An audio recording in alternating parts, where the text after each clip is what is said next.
Je voudrais d'abord démentir une information qui a circulé et qui annonçait que tous les participants au cours ont droit à une chambre Hilton pendant une semaine. Ça vient d'être affirmé par la direction. Je suis vraiment désolé, mais c'est comme ça. Ceci étant, on est quand même content d'être là. C'est classe, c'est vrai.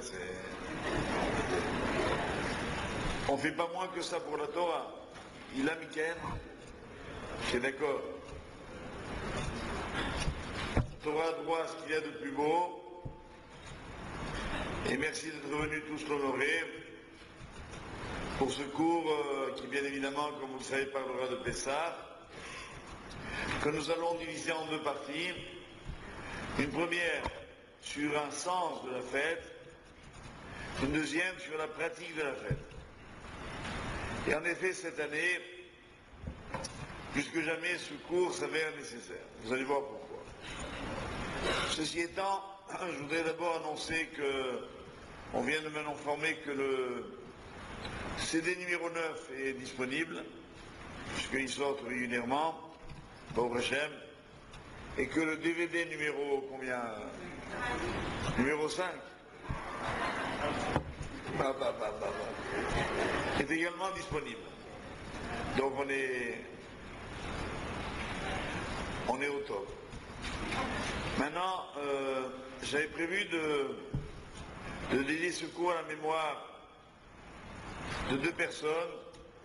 D'abord mon beau-père, Alav Shalom, Rabbi Yaakov Ben Moshe Azoulay, ainsi qu'un ami qui est malheureusement décédé la nuit dernière et qui vient d'être enterré il y a quelques heures, Rabbi Shua Ben Mimoun. Mais on me demande d'y associer, ce qui bien évidemment je fais volontiers, la mémoire également de Simcha Bat Tamar, et de demander à Kadosh Baruch Hu d'accorder la refoua shelema à Sarah Bat Laila et à Rivka Esther Chantal Bat Aïtaïta. Voilà, bonne santé donc.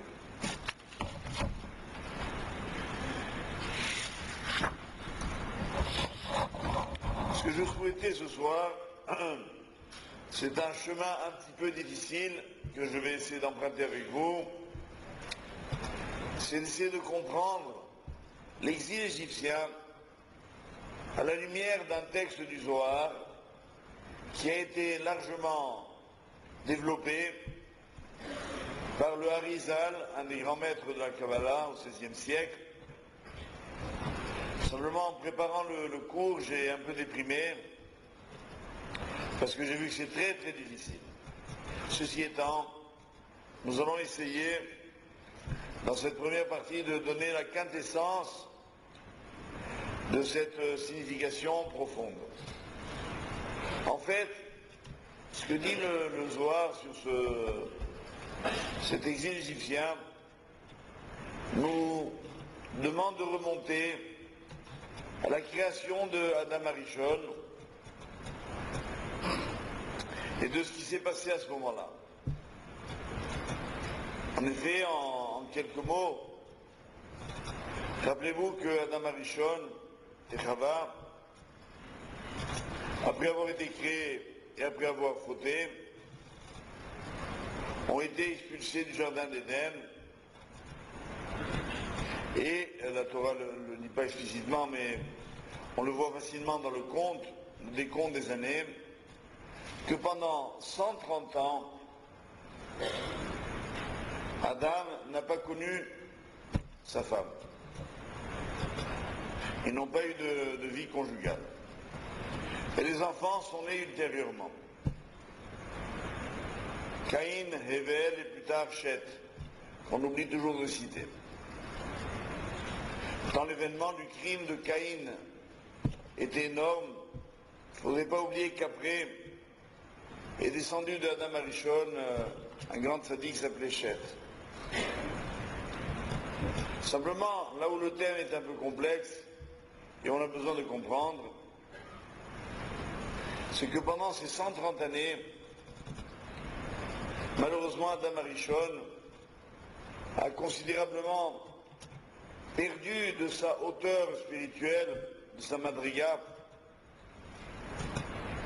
et que Ishrit et Zaro, dit le Zohar, il a malheureusement répandu sa semence, sans enfant, qui s'est développé très très longuement dans les textes que je viens d'indiquer, est considéré comme la racine, la raison, le sens de l'exil et des exils.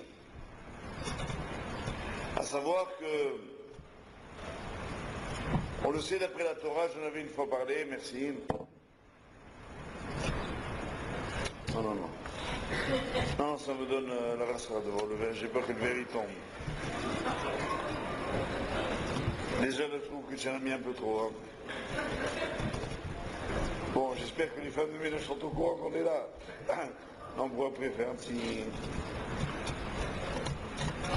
Donc, vous savez que la Torah interdit strictement pour l'homme la perte de semences séminales, mais pas seulement parce que c'est un issour sévère, grave, mais aussi et surtout pour les conséquences de cette chose-là.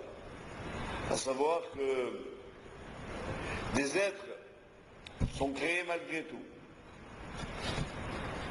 Et on voit que ce thème de la Kabbalah a également transpiré dans les textes même de la halakha. Un certain nombre de rites, notamment on a parlé tout à l'heure de gens décédés, de deuil, sont imprimés de cette idée que l'homme doit expier jusqu'à la mort cette chose-là. C'est d'abord, mes chers amis, nous on aime, vous le savez, parler positivement. C'est d'abord un encouragement à nous tous de veiller à tout cela. Si en effet la femme, elle, dispose d'un certain nombre d'ovules fécondables, qui est d'ailleurs déterminé à la naissance, l'homme, lui, peut dupliquer son image à l'infini. Et ce risque, qui est en même temps la puissance de l'homme, la grandeur de l'homme, qui pourrait à lui seul féconder l'humanité entière, c'est ce que la Torah lui demande de garder. Parce que dans son zéra, l'homme véhicule l'image des générations qui l'ont précédé, comme aujourd'hui la génétique l'a bien démontré.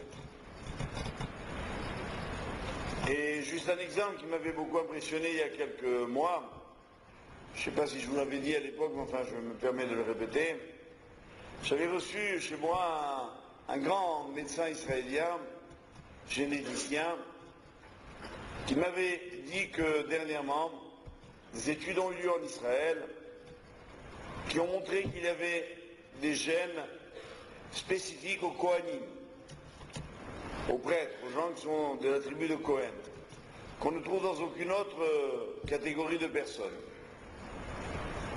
Mais ce qu'il y a d'encore plus intéressant, c'est qu'aujourd'hui, grâce aux recherches récentes de la génétique, on peut déterminer à quel moment dans l'histoire d'un homme ce gène est apparu.